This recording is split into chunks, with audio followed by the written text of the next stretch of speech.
Hey guys, welcome to another D4 Maps, where we're going to talk about the latest craziness of the Sea Maidens Fair. Yeah, on Lyra's night, the carnival. As you can see, this is the Whiz Kids Falling Star ship that we have added a string of LED lights to give the fairy fire effect created by the Drow crewmen. Yep. It has a wonderful water motif with the hexagonal patterns still give the grid. Our docks here that lead to the beach. The beach is all an XPS mat that we carved the squares into and then covered in actual sand. Yes. To give the beach motif. And then airbrushed for color. Yep. The kiosks are 3D printed, and then they are literally fabrics pinned or glued down on top of them. Yep. We have, in the scene, it was pure chaos. The factions all throughout the city have heard word through rumor that the players have spread that a stone could be held by the Sea Maidens Fair, and so everything came attacking, including aberrations. And we had very familiar things come attack. And something brand new that they had never seen before, this three-hooven monstrosity of tentacle goodness. Yes. As it was shown here, hoisting some guards up. It was the City Watch. There was we have a bunch of carnival characters. So like we have a strong man, juggler, fire, sword swallower over here, a barker, because this was a carnival, a joyous occasion that turned sour fast. Yeah, we had a bunch of nobles and other miniatures representing just the commoners of Waterdeep, as well as the Watch, and all of this chaos that we had to try to keep track of. But all in all, a simple but fun map. Yes. And that's it. Hey y'all, and welcome to another episode of D4 Maps, where this time we're going to talk about the Trades Ward ambush by the Xanathar Guild while they were on the delivery for the Doom Raiders. Yep. Delivering some potions for Schemo. So they decided to take a carriage, and then all of these bugbears popped out of this manhole cover, which we created out of companies' custom bases. We have a bunch of the old style D&D bugbears. Yep, a couple new ones. We have some 3D printed crates and some casted resin crates and barrels just to give that ambiance. The base is just rolled with green stuff roller cobblestone. We used a Whiz Kids carriage in here, and then I think I got that at a dollar store. I think we just ordered a pack of horses from Amazon and put them on large bases. And then painted them. And then painted them to look a lot better. Yeah. Because they were not. And then the miniature that we used for Noska Erge was this dwarf mini over here. And that you can find, I believe, at Reaper. Yep, that's a Metal Reaper mini for their Dark Legends line, I think. And it is... Is that kitty litter that we used, or is that actual stone? That's kitty litter. Okay, yeah. Yep. We used kitty litter on for the faux stone. Yep. But that's basically it. Yeah. And pretty simple. Quickly mapped, not too crazy on this one. We like to use this street map a lot. Just throw down some buildings and crates and people, and boom, you have anywhere in the city. Anywhere in the city. Hey everybody, and welcome to another episode of D4 Maps. We're going to show you the lower level of Yellowspire. Yeah, this one was a fun map to build from Dragon Heist Waterdeep. We had fun with this one. It is everything in here is the foam core from the Dollar Tree, save for the doors, which are 3D printed, and the door frames for the outer doors. We left it open like this so that camera has an angle to see in and it's not blocked by the walls, as well as the players who sit at the tables and can actually see what's going on while not being blocked by the walls. You have your kitchen here, which then feeds into the dining room. From there it goes into the hallways, and then you have your barracks for your bandits and your rooms and barracks for the acolytes. In the far corner over there, you have the training area where we have some standee dummies and a target, and then in this back hallway where Seisha was impaled on is a weapon rack, but there was a specific weapon rack of spears that was bolted to the rack and then the rack to the wall. These bunk beds and the training dummies and suits and target are all from WizKids, an amazing line of castle barracks that is pre-painted and ready to go. And windows are all 3D printed, and then the stairs are XPS pink foam. And that's Yellowspire. Hey everybody, and welcome to another episode of D4 Maps, where we're going to take a look at the upstairs of Yellowspire. So, pretty basic build. Just a bunch of foam core again. The base of it was the XPS foam, and you can't see it very well. But down in this deep, dark hallway, there actually is a descending set of stairs that was carved out of the XPS foam, and the rest is, as usual, the Dollar Tree foam that we stripped off and used the green stuff, roller texture terrain makers to create the cobblestone look. Yep, wood burned the ritual or the teleportation circle into the thing there, and then the furniture is 3D printed, all except for the armoire and the stone, which are from WizKids. Pretty basic and simple. Yeah.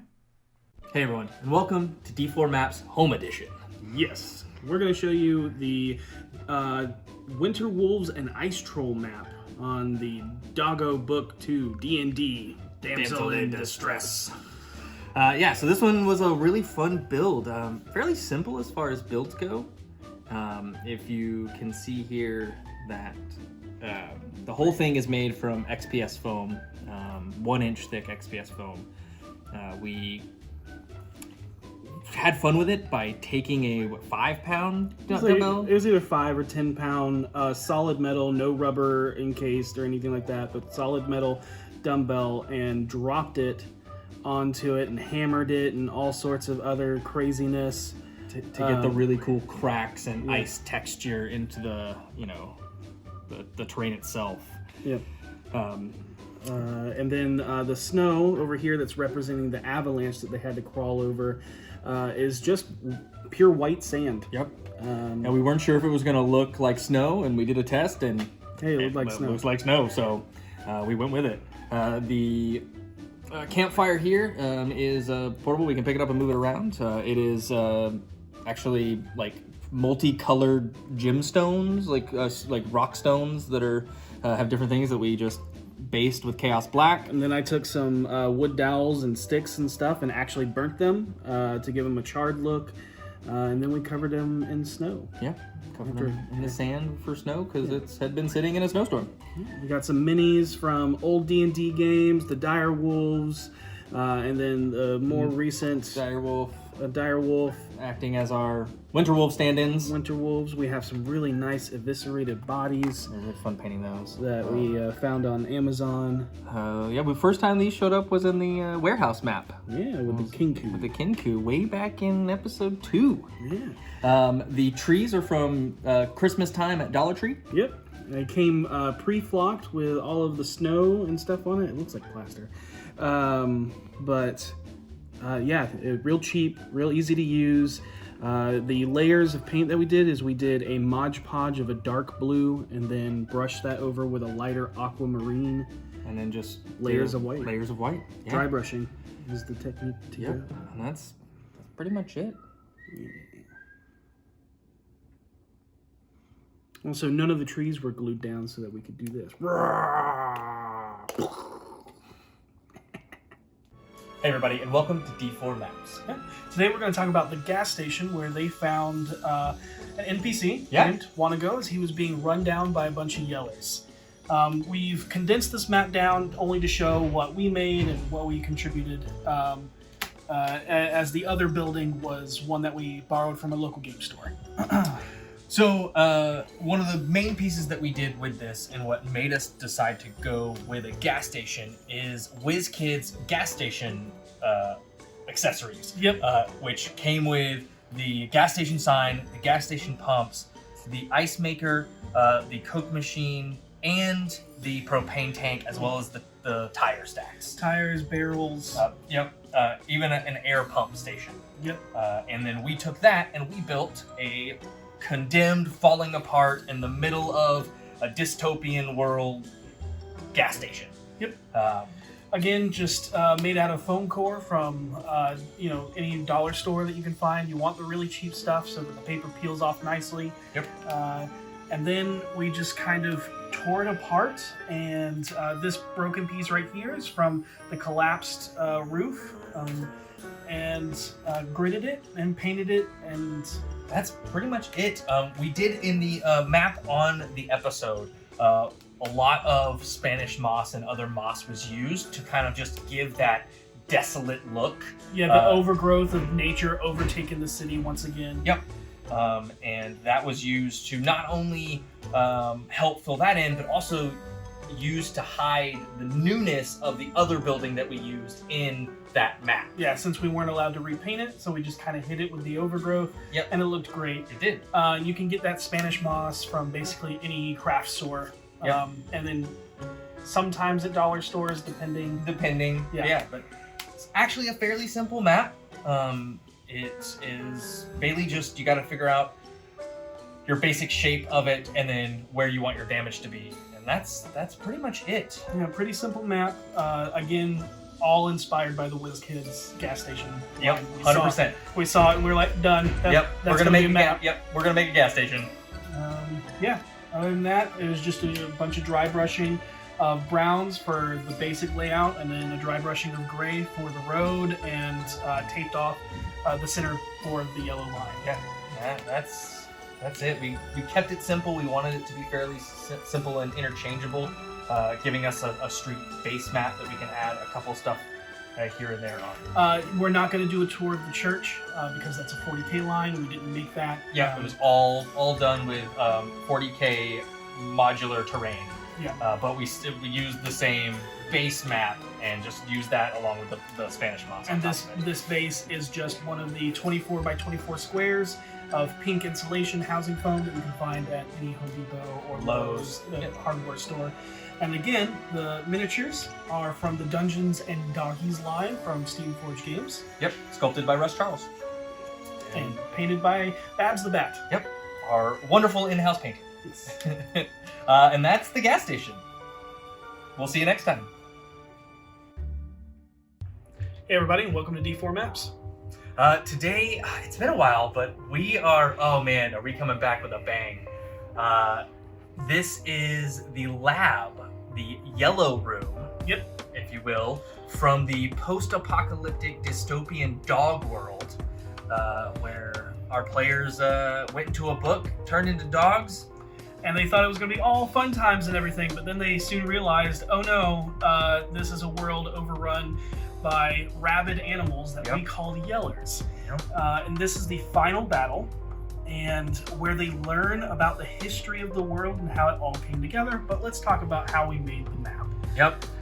The first thing that we started with was these pieces here and here, and then these little barrel smokestacks right here, which are a Warhammer modular pieces.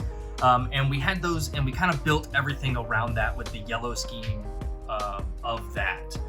Yes, for those that don't have these pieces, an easy way to make it is you have the flooring, which we have, which is made out of this yarn grid for needlework that you can find at local craft stores and hobby stores. Yes, and you can actually use these with what is the card stock that's chipboard, and create your own. If you go check out Wylock, he has a great informational video on how to do that, and you can easily create these no problem at all with this gridding system.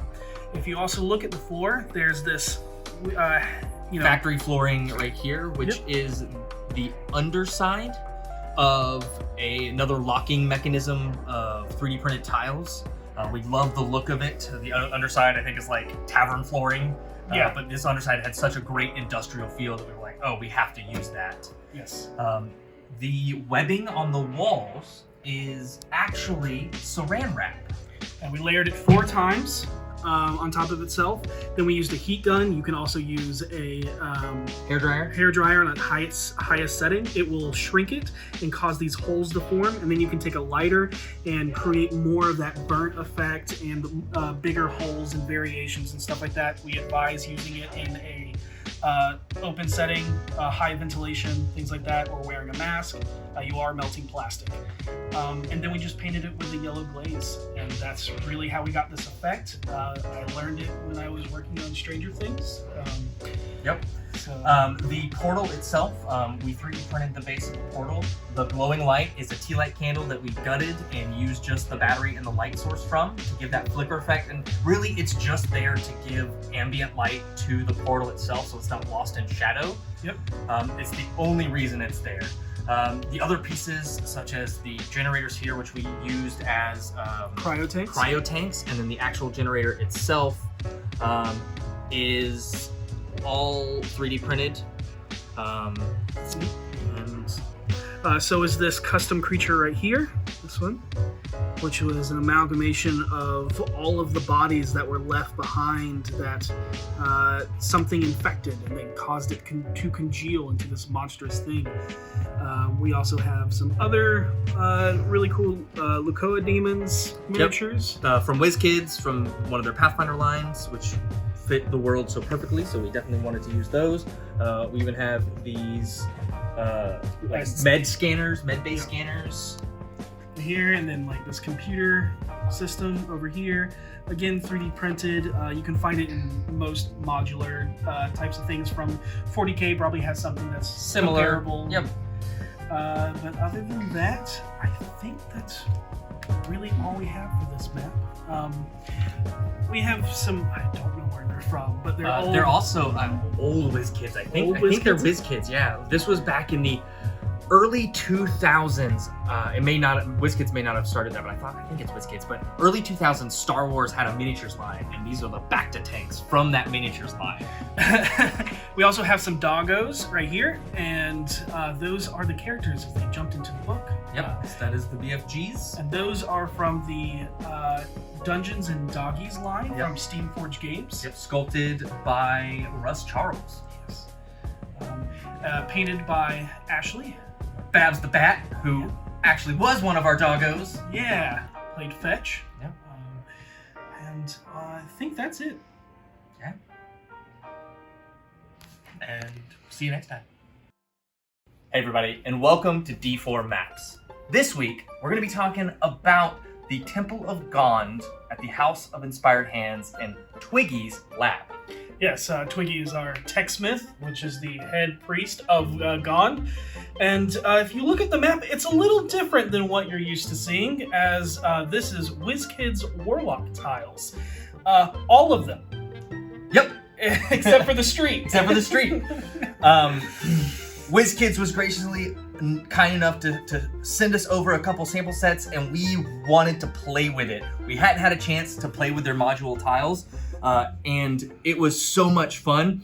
This is both of their tavern and their dungeon sets, but the great thing about it is each of the tiles are actually reversible, so it's stone on one side, wood on the other. Yeah. The only thing that's not reversible are the walls, which are respectively either wood-based or stone-based. Yep. Here in the center is the main build, your tavern build, and then you have your angular stone, and then your angular wood. And then your curves stone and your curves wood. And it was a lot of fun. They have such a great, just feel, and everything is pre-painted, pre-done, pre-aged and weathered. It was honestly a lot of fun to do. And honestly, it took about the same time to put this together as it does for us to build our other maps. A very simple very simple version. So it's equally as fun to put together. But I will say that this has a lot more detail in less time. Correct. Absolutely. Other than that, almost all of the pieces you see here, aside from like the furniture, which are also WizKids Warlock sets from their dungeon scatter train, are 3D printed, that we 3D printed at the house, and it was a lot of fun to do that, to kind of get this feel of the like steampunk artificer feel that we wanted with this lab. Yep. And then we have the Troit Mini from Eldritch Foundry, right here.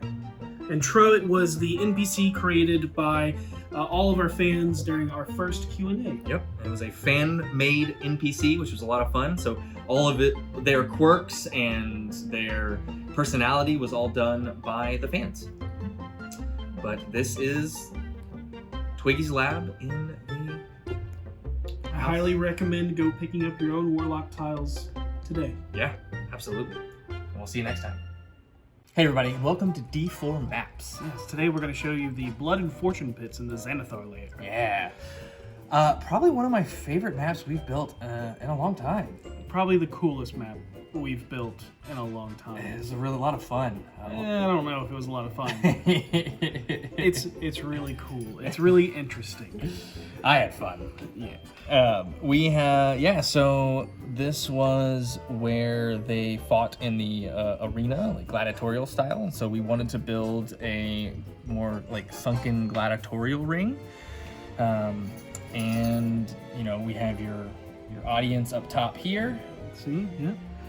And then we have, Xanathar's main crew, where you have Major Domo Amerigo and the Durgar that escaped. You got Nazca, the announcer with the Vades and Gentle Them, the Grell, and of course Gnarl, their new drow friend. Yep.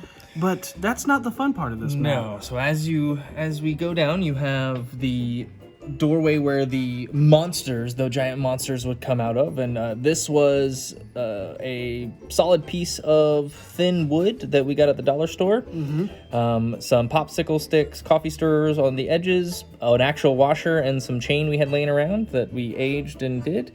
Walls were done with a green stuff roller that is a Lovecraftian mark, but the detail's real small. You can't really see it. Yeah. But there might have been a reason. Mm-hmm. And then the sand is just flocked on there with a spray adhesive, and then the sand on that. And then we did the blood splatter with spray wood tone, both cherry Yep. and walnut. Yep. Yeah.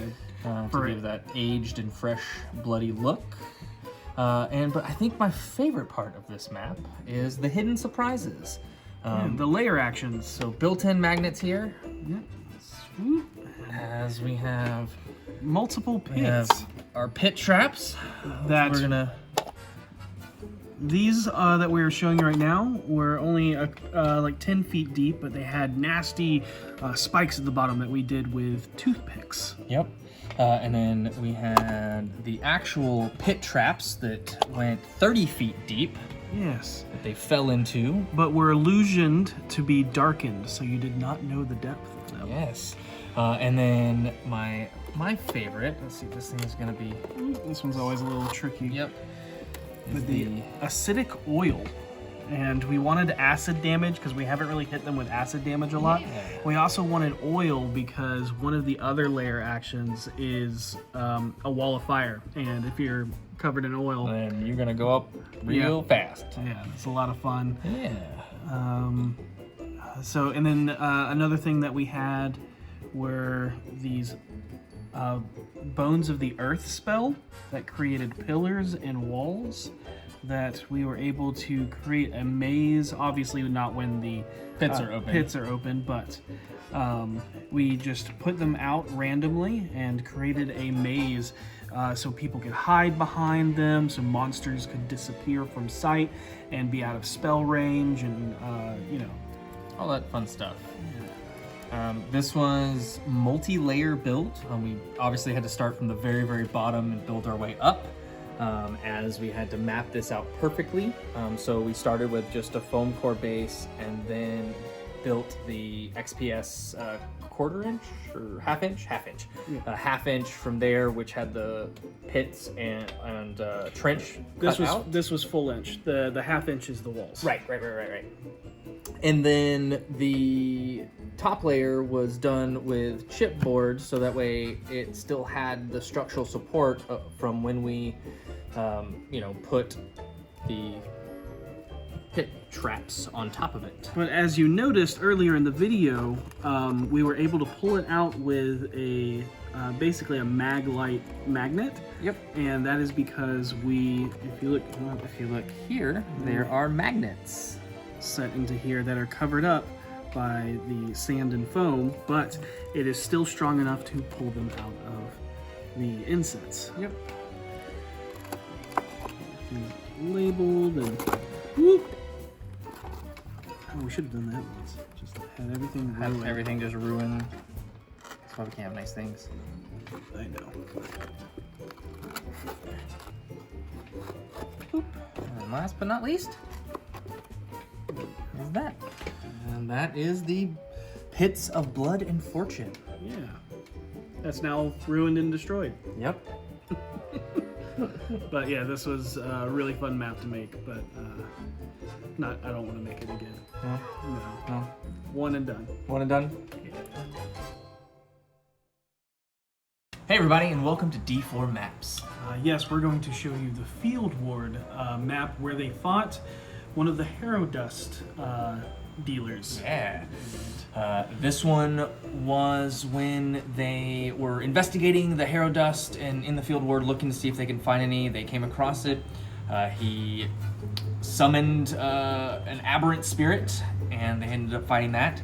This map is actually all recycled pieces. Yes, and we wanted to show you that although this may not be a brand new piece, if you make things like us, this is how you can recycle it, where this is just a street section that we've made to use multiple times. This was actually the dock. This was the dock. This was the dock that we had made, that we used because it had a more like ruddy and gross feel, so we thought it would work great for the Field Ward. These were the rooftops on the episode where they were on the stakeout, Vincent Trenches, that we had, where they encountered the Xanathar. Yep. And then all of our like crates and barrels and just debris, and just to make it look like a lived-in slums of the Field Ward, and kind of wanted to showcase that clutter that is the Field Ward. Yep. That's just things from Thingiverse, things from WizKids, things we've made ourselves, like the little beds are cardstock and tissue paper and Mod Podge. Yep, that's been painted. And that's it. And then you've seen the dock pieces multiple times. Yep. This is nylon stuffing for pillows that we use to create smoke from the smokestacks. Yep. But that's basically it. We just wanted to show you that this is what you can make. Out of pieces you've already used, if you're building your own terrain, and how you can recycle that terrain so it doesn't just go on your shelf and never sees the light of day again. Hey everybody, welcome to another episode of D4 Maps. Yeah, this one is the warehouse of the old paper mill down at Mistshore, where they tracked down the clockwork dragon that was stealing all of the horses in Waterdeep and hoarding them. Yes. Hoarding the horses. The dragon's name was Parade Float. For those that did not catch the joke, it is Parade Float, as it gains sentience. Created by the Temple of Gon for upcoming festival of Shield Meat. Yep. The map itself is all foam core. There isn't any XPS foam in this one. The platforms and planks are laser etched wood, and the little scraps of 2x4s and woods and scaffolding is just coffee stirs That we broke apart and then painted with some wood tone We have a sprayable wood tone that we found at a hobby store. The horse minis, all the ones that don't have the saddle and the one that's all black are horses that we got off of Amazon. And They were part of like a little farm toy it kit. was a farm toy with like a horse and cart, and they come painted, but we ended up just repainting them to be a little bit more detailed and better. A little bit more realistic. Yep. For those that are following along with the story, that's Monty. Yep. And the unicorn is Horse Lips, the god of horses that Harold conjured from Major Image. But it was super simple in making. Yeah. All of our wood flooring is spaced out. Each of the planks are 1/2 inch, so 2 of them are 1 inch, and then each of the nail holes are 1 inch spacing, so 2 planks, and that's how you determine the grid system. So it's kind of a subtle hidden in plain sight grid. And then the wood grain is just a wire brush that you just kind of go over it to give that wood grain. Just layers of dry brushing, and that's pretty much it. It was a fairly simple build. It wasn't too complex. The back garage doors here are just coffee stirrers that are made in to look like the large double bay doors that they were. Pretty simple map. The Clockwork Dragon, painted by the wonderful Babs the Bat, who has painted most of our NPC minis. NPCs or some monsters. Some of the monsters. Super talented miniature painter, has her own miniature painting show. You should totally check out. Yeah. But yeah, I think that's it. Hey everybody, and welcome to another episode of D4 Maps. So we're going to show you the wormhole floating islands of Abir. Yeah, this was a really, really fun map to make. And when we decided that we were going to make the encounter on a weird gravity floating, island terrain, we were like, oh man, we have to do that with this map. And we had to figure out how to do it, and we did a little bit of research and found donut display holders on Amazon, and that's what these clear bases are actually. Yep, save for this one, which is a dollar store champagne flute. Yeah. That we cut the top off and just used as the base. But yeah, and we ended up building reverse. We ended up building top down instead of down up. It was so crazy. We had to actually draw out what we wanted, and then we took that and then drew it onto the next piece and then cut that out, and we basically layered it that way. Yep. And cut it with our Proxon and kept tearing and tearing until we got these stalactite teeth top. Yep. And then we have these floating obelisks up here that you see, and they were attuned to different elements that they had to register. Yep. And we just used some baling wire to, make those look like they're floating. And one of the thing that I'm so happy about with this map is that we decided to put it on a blue screen. Yeah. And so we found an image that looked like the terrain of the Charred Moor that we described on Abir. So it looked like everything was actually on that world.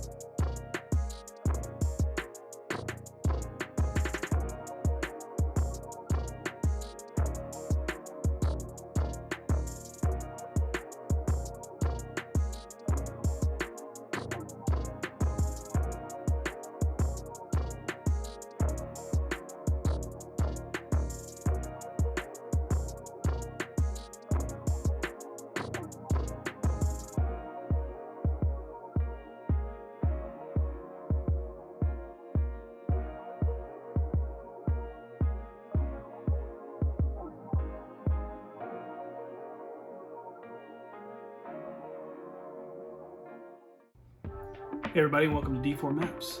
Today we're going to show you the entrance to the Dwarven Keep. Yeah, this was a really fun build to do. Devin, we got inspired by Sean Kelly.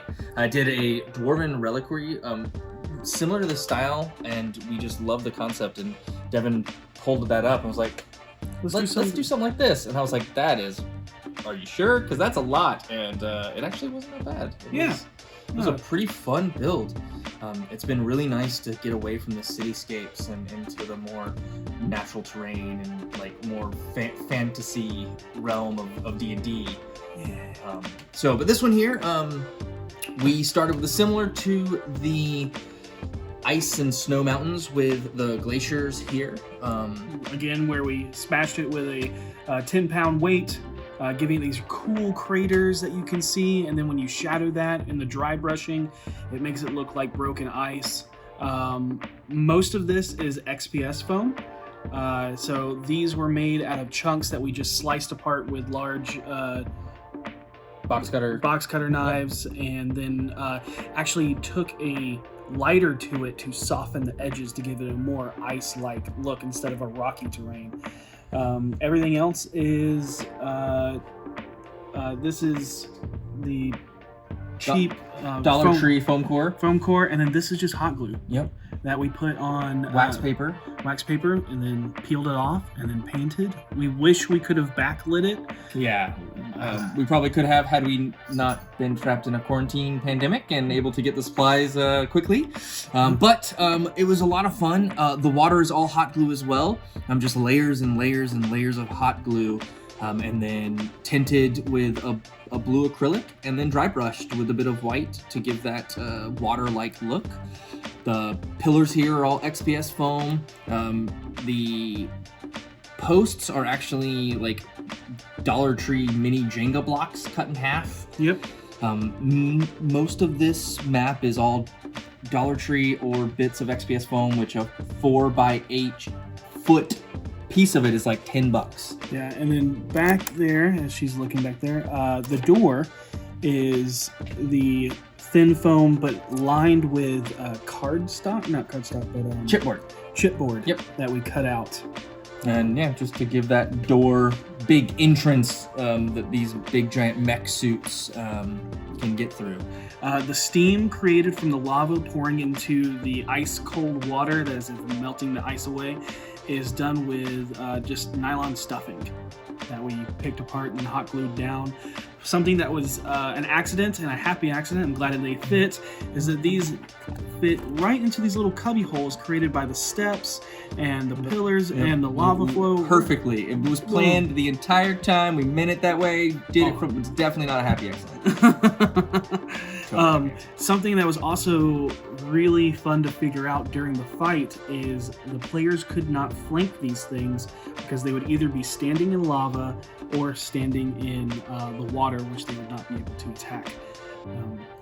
It was a lot of fun. This is one of my favorite builds we've done so far. Yeah. 2 days to make? About 2 days, yeah. About 2 days. So, yeah, that is our Dutchie's Home map. Welcome to D4 Maps. We're going to tell you about the Forge.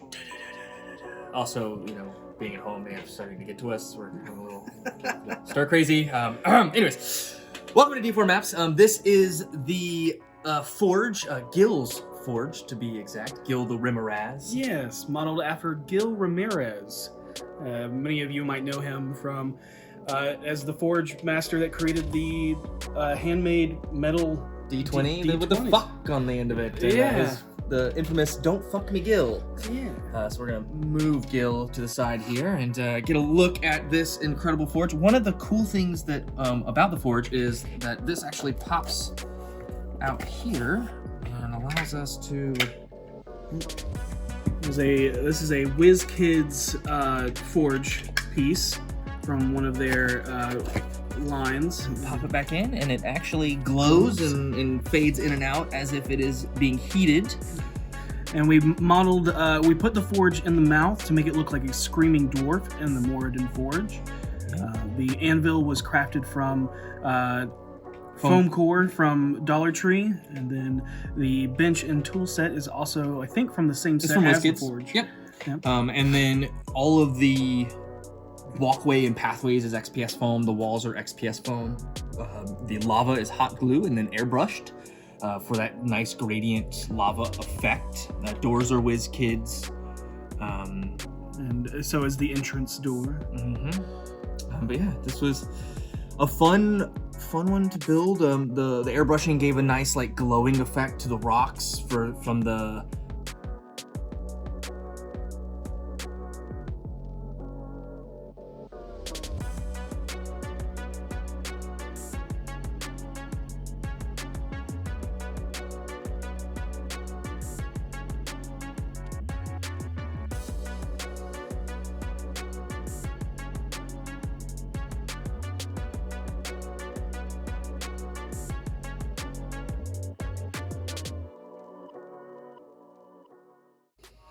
Hey everyone, and welcome to D4 Maps. We're going to show you the intersection area right across from Renair's place where they encountered a harrow spawn. Ooh, yeah, this is a street in the C Ward. So it is a little bit cleaner. We have the pavement pattern on the street itself and the flagstone pattern on the sidewalk. And then the gated, or I guess the fences and barriers of the mansions of the C Ward. Yes. Relatively simple, but fun map. We wanted to create an open, wide terrain and that looked clean, because most of the cityscapes they are very crowded and dirty streets and things like that. But the C Ward is very nice.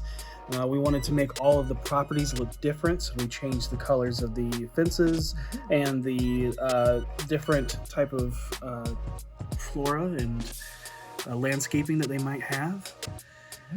But the harrow spawn is a biomancer from Creature Caster. Yeah, gorgeous miniature that kind of worked perfectly for what we were going for this mass of tentacles and mouths and eyes. Yes.